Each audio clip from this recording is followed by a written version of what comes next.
Bonjour, je suis Christophe Zimmer, je suis scientifique à l'Institut Pasteur. Mon laboratoire s'appelle Imagerie et modélisation et nous développons des techniques d'imagerie pour la microscopie à fluorescence, à haute résolution notamment.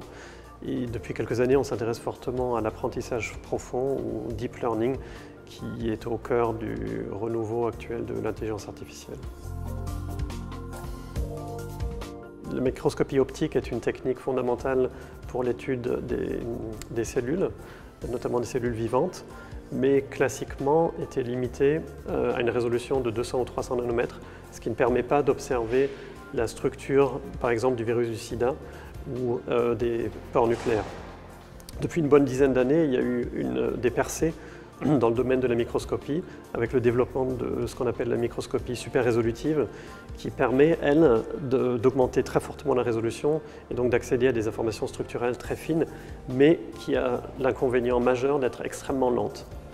Et donc le développement que nous avons fait récemment, qui repose entièrement sur le deep learning, permet de s'affranchir de cette limite dans une certaine mesure et d'accélérer très fortement l'obtention d'images à haute résolution.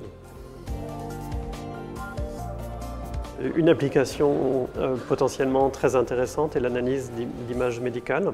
Ça a déjà été démontré, par exemple, dans le contexte des mélanomes. À partir d'images de la peau, un algorithme peut déterminer le degré de sévérité d'une tumeur, bénigne ou maligne, avec une précision comparable ou supérieure à celle de dermatologues certifiés.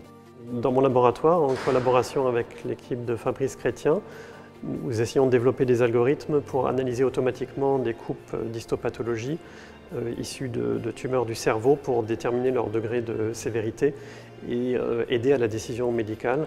Et on espère fournir un outil qui va accélérer et augmenter la précision des diagnostics.